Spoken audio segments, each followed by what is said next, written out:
I obviously love wearing my personality on my sleeve and my hair, my face, and my skin. But the thing is, I didn't grow up thinking that I would look like this one day. I didn't grow up thinking that I'd be some colorful alternative chick. That wasn't in the cards for me. I also didn't grow up thinking that I would become severely mentally ill with a personality disorder, CPTSD, and psychosis. So life doesn't always go in the direction we think it will, and sometimes we find ourselves going in directions that we didn't even know were there.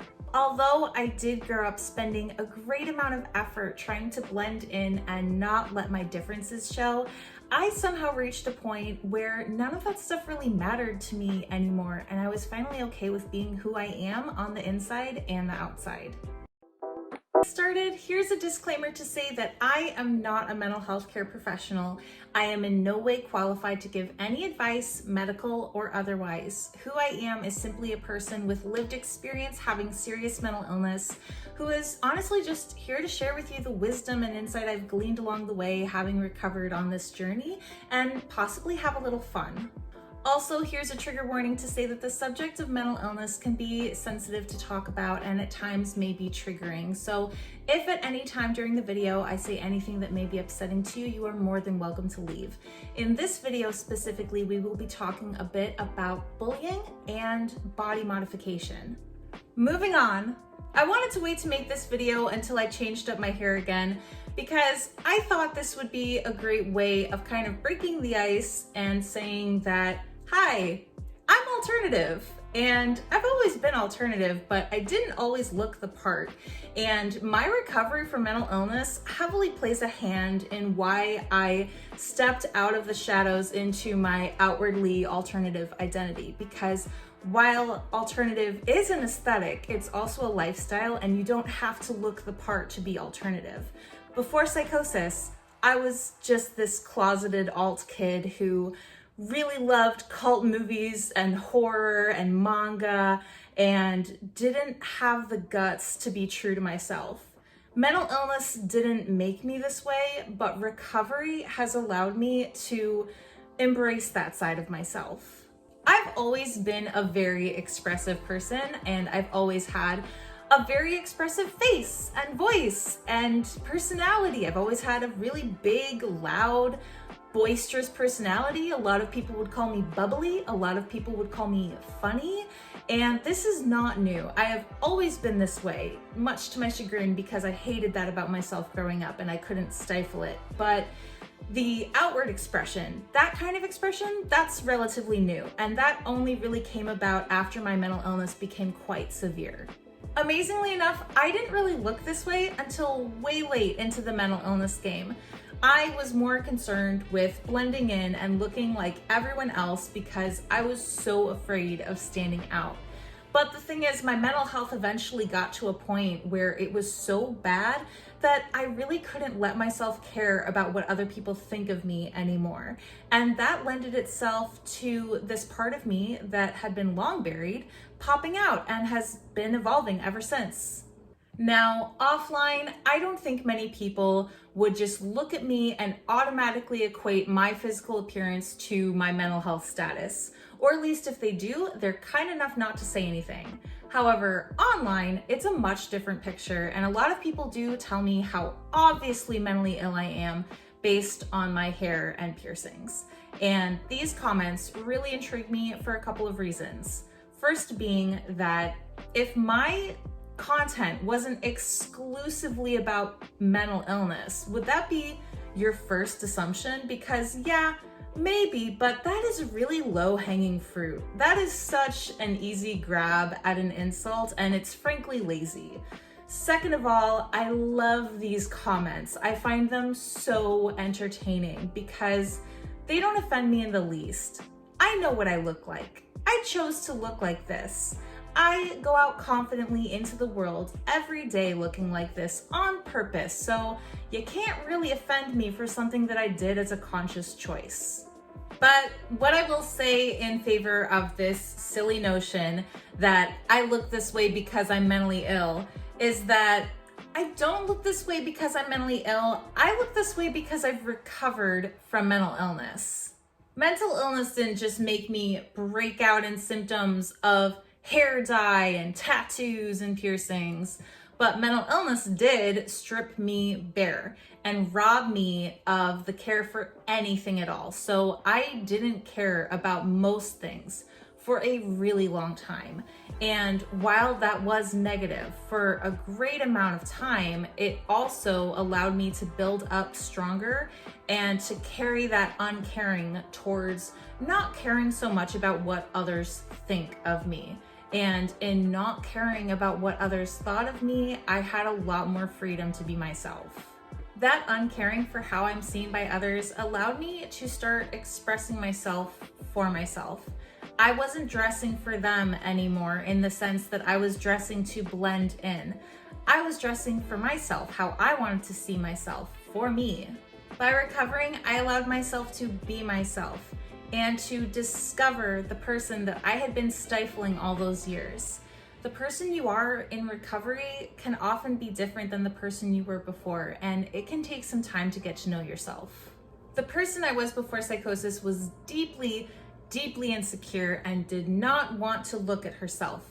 She didn't want to know the first thing about herself. And I feel that this is a very common fear. I think a lot of people do not like self-examination.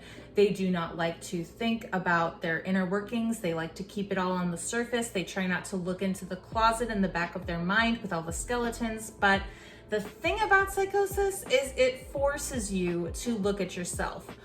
All of yourself, and you are pretty much just laid bare. You have to see all of your shadows, you have to see the worst parts about you, and it's the most brutal self-examination I can imagine.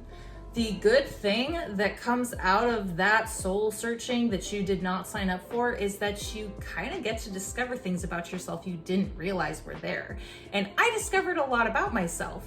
There was this gold mine of a person that had been untapped that was under this surface that I didn't realize was all this. So the person I am today is a person who clawed her way out from that self-examination and pulled myself to the surface and demanded to be out and seen and proud.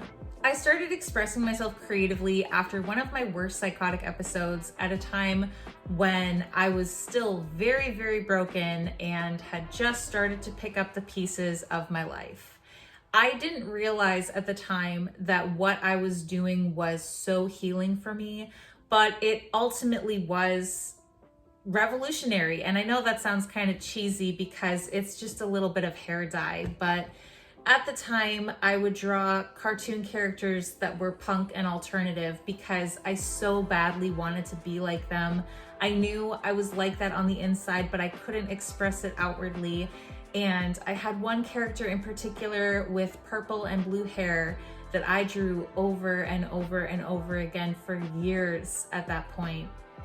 I don't know how I got it in my head, but I realized that I wanted to look like her. I wanted to be that girl, this girl that I'd been drawing all these years. And at this point in my recovery where I didn't really have much of an identity, it was a great idea to adopt onto myself. So my sister dyed my hair and I felt happy for the first time in months. And it had been a long time since I'd felt okay in my skin. It was a big first step for me.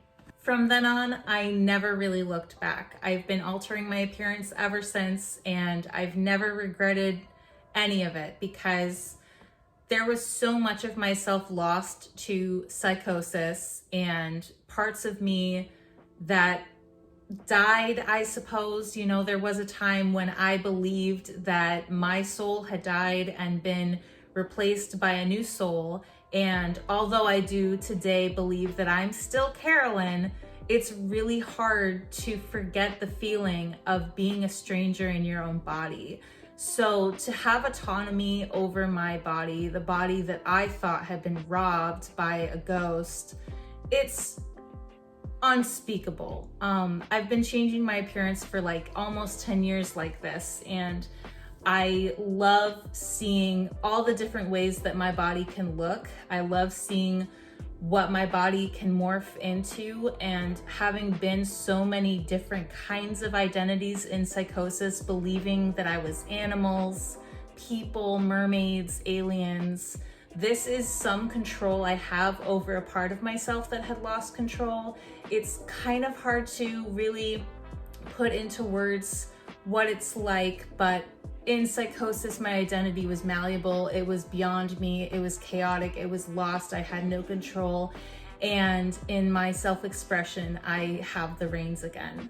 One area of self-expression which I find particularly healing is body piercing. And body piercing is something I feel very strongly about. It is one of my greatest passions in life. I've actually worked in the body piercing industry before as an apprentice, and I am hoping to take up that role again once my health improves. I have seen personally how much a piercing can change a person's life. I've been there to see people's first reactions upon seeing a part of their body they felt insecure about suddenly become their favorite thing to look at. And it really, really does heal in ways that I hadn't even understood until I went through some heavier body modifications myself. To me, body piercing is a lifestyle. That may not be true of other people who are pierced, but for me, it is very much so a lifestyle. And the lifestyle I've curated around piercing is intense. I love corset piercings. Corset piercings are basically a set of piercings made up of 2 rows of rings that are laced together like a corset, and it's a pretty extreme modification to go under. It's temporary. It's not meant to be permanent in the least. It typically lasts a day at most, and through corset piercing, I have unlocked a lot of pain and been able to release it. And it's funny because in order to do that, I had to put myself through some pretty intense pain. When I got my first corset piercing, I wasn't expecting it to touch me the way that it did. And honestly, I really wasn't prepared for what happened, but I'm so grateful for the experience because it was transcendent. It was utterly spiritual in nature, and I really can't describe what it's like to invite such an intense pain and ask for it, hold it, consent to it, and let it go. Like, I invited some of the worst pain I've ever physically felt in my life, and I did not let my emotions run wild. I lived in the moment all 28 hours that I had that piercing. I let myself sit in the most present moment I'd ever been in, sustained all that time, and was okay with it. And it really healed me. That might not make sense to many people. And honestly, I don't even know how much sense it makes to me. I just know that I can feel the difference. I can feel the relief on my mind having been through my corset experience. And honestly, the pain that I went through for just over a day going through that was nothing compared to the pain that I've been carrying, that I still carry even after some relief. This is nothing compared to the psychological trauma of psychosis. And so I took a pain that was manageable to me. I chose it. I had control. I made the effort to go through the process of something well-informed with consent. I didn't consent to psychosis. I didn't get a say. I had no control over any aspect of my life, any of it. And in this, I did have all of that. And I was able to make something beautiful out of something that most people would consider incredibly negative. So yeah, it means a lot to me. It means a lot to me because I had no say in my life for so long. I reached a state of mental deterioration where all decisions had to be made for me. And I recognize today what a privilege it is to have that kind of say in your own life, the privilege to make your own choices. Now that I have that, now that I have the privilege to do with my life what I want to, what am I gonna do? I'm gonna make the best of it. I'm gonna make the choices that make me happy, choices that are positive, choices that involve me getting a little crazy with my hair from time to time, things that bring me joy. You know, I don't have to focus on therapy 24/7 to be fulfilled. I can find hobbies and avenues and pursuits that fulfill me just as much. And if self-expression is one of them, then hey, I am all for it, because self-expression has been a great way of coping and healing for me. So this is what I found that works for me, and this is how I'm reclaiming my life after psychosis. This is how I have picked up the pieces of a life that was broken and put them back together to make something stronger. This is how I've been able to let go of other people's perceptions of me. This is how I've been able to laugh back at the haters who make fun of my appearance. This is how I have been able to rebuild on a foundation that was shaky now that I know better who I am and am being true to my authentic self. This is how I continue to discover the ever-changing, always evolving version of myself that is on a path of mental health stability and recovery that furthers itself every day. Self-expression is everything to me because the outward appearance that I present to you is a direct reflection of the inner stability that I have found. And it's not because of my mental illness that I look this way, but it's the mental illness journey that brought me to this form of myself that I share with you. Anyway, those are my thoughts about self-expression and mental illness. That's what it means to me. And that's all I have for you today. So thank you so much for watching this video. I truly appreciate it. Today's video was a suggestion brought to us by Crafty ID System 2903. Thanks y'all so much for the awesome suggestion. I truly love you guys.